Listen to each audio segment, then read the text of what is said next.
आपने कभी लठमार लड़ाई देखी है? अधिकतर जब ग्रामीण क्षेत्रों में दो पक्षों के बीच विवाद होता है तो उस विवाद का समझौता लठमार लड़ाई से होता है। पहले ये वीडियो देखिए।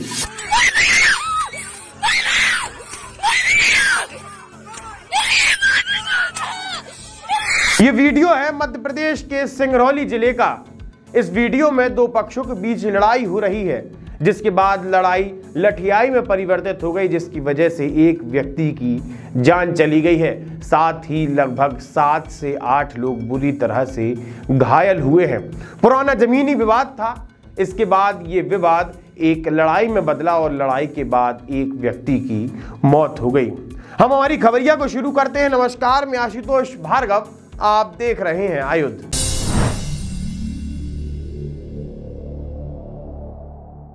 आयुध की इस खास पेशकश खबरिया में आज हम आपको बताएंगे कि मध्य प्रदेश की राजधानी भोपाल से 3 तलाक का एक चौंकाने वाला मामला आया सामने। मध्य प्रदेश के महानगरों में लगातार बढ़ रहे हैं चोरी के मामले, रहें सावधान। मध्य प्रदेश के अंदर भारत जोड़ो यात्रा है कितनी सफल। मध्य प्रदेश की राजधानी भोपाल में छोला थाने के अंतर्गत 3 तलाक का मामला सामने आया है, जहां पर एक 24 वर्षीय मुस्लिम महिला ने अपने पति पर आरोप लगाया है कि उसका पति लगातार उसे प्रताड़ित कर रहा था, उसके परिवारजनों को प्रताड़ित कर रहा था, लगातार लाखों रुपए की मांग कर रहा था, जिसके बाद उसकी फरमाइश पूरा ना कर पाने पर उसे 3 तलाक दे दिया।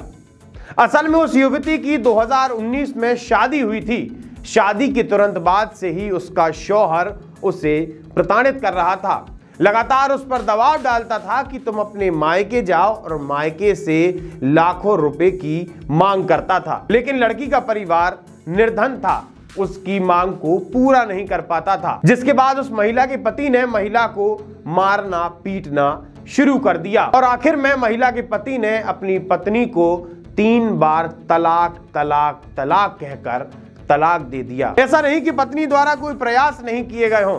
पति की काउंसलिंग कराई गई, लोगों से मुलाकात कराई गई कि किसी न किसी प्रकार उसके पति का जो बर्ताव है उसमें थोड़ा बहुत बदलाव आ जाए।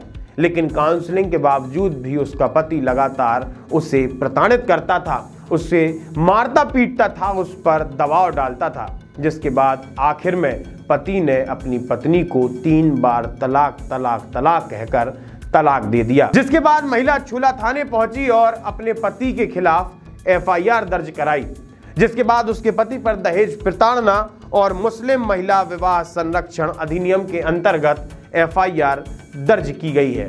देश में 3 तलाक कानून लागू हो चुका है, लेकिन ऐसे व्यक्ति इस कानून की रत्ती भर भी परवाह नहीं कर रहे। लेकिन आंकड़े जब सामने आते हैं तो ये दर्शाते हैं कि जब से अब देश में 3 तलाक कानून लागू हुआ है, तब से 3 तलाक के मामलों में काफी कमी देखने को मिली है। आपने कई बार सुना होगा और देखा होगा कि शहरों में चोरी करने एक अलग गैंग बनी होती है, जो कि चोरी की वारदातों को अंजाम देती है। उन गैंग्स के अलग अलग नाम हैं। खास करके महानगरों में इन गैंग्स को अलग अलग नाम दिए जाते हैं, वो उस नाम के साथ जानी जाती हैं, जैसे कोबरा गैंग, कबीला गैंग, गुंडा गैंग, चड्डी गैंग और भी कई सारी गैंग हैं जो कि आपराधिक गतिविधियों में संलिप्त रहती हैं। तो वहीं मध्य प्रदेश के महानगरों में चोरी की वारदातें बढ़ रही हैं और इन चोरी को अंजाम दे रही है सांसी गैंग। अब आप कहेंगे कि ये सांसी गैंग कैसा नाम है? जी हाँ, ये मध्य प्रदेश के अलग अलग महानगर, खास करके इंदौर और भोपाल के अंदर चोरियों को अंजाम दे रही हैं। इस गैंग के अंदर होती हैं महिलाएं और नाबालिग बच्चे। ये महिलाएं और नाबालिग बच्चे पूरे टिप टॉप होकर, सज धज कर, क्रीम पाउडर लगाकर शादियों में जाते हैं, जहां पर चोरी को अंजाम देते हैं।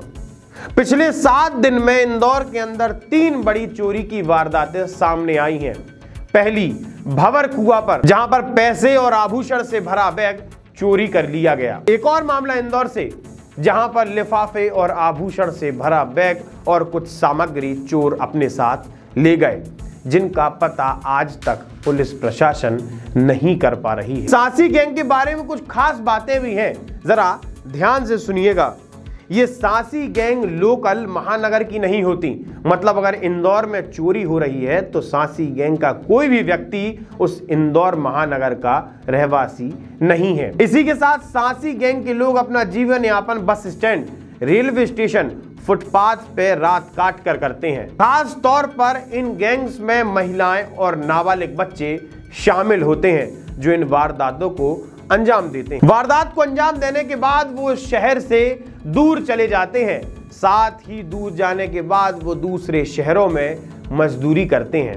आप सभी ने कई बार ये नोटिस किया होगा कि भाजपा अगर कोई भी काम करती है तो उसके खिलाफ प्रतिक्रिया देने कांग्रेस पार्टी के एक नेता सबसे पहले मैदान में कूद पड़ते हैं।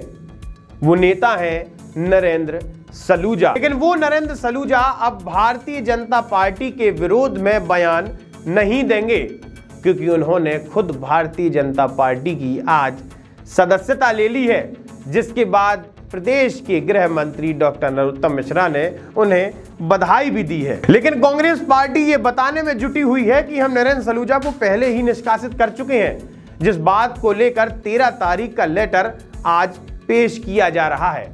इस लेटर में लिखा है कि नरेंद्र सलूजा के शब्दावली की वजह से उन्हें पार्टी से 6 साल के लिए निष्कासित किया जाता है। और यहां नरेंद्र सलूजा कहते नजर आ रहे हैं कि मैं अपनी स्वेच्छा से भारतीय जनता पार्टी में शामिल हो रहा हूं। चूंकि कुछ दिन पहले मतलब गुरु नानक देव जी की जयंती के दिन वो द्वारा आयोजित कार्यक्रम में कमलनाथ का काफी विरोध हुआ था, जिसके बाद नरेंद्र सलूजा ने कहा कि मेरी आंखें खुली और 1984 के जो दंगे थे वो याद आए, जिसके बाद 2022 में अब नरेंद्र सलूजा भारतीय जनता पार्टी की सदस्यता ले रहे हैं। आप भी हमारी सदस्यता ले सकते हैं, बिल्कुल मुफ्त है, बिल्कुल फ्री है। बस एक बार हमारे चैनल को सब्सक्राइब करिए। हम फेसबुक, इंस्टाग्राम और ट्विटर पर भी हैं, आप वहां भी हमें फॉलो और लाइक कर सकते हैं। आपका बहुत बहुत धन्यवाद।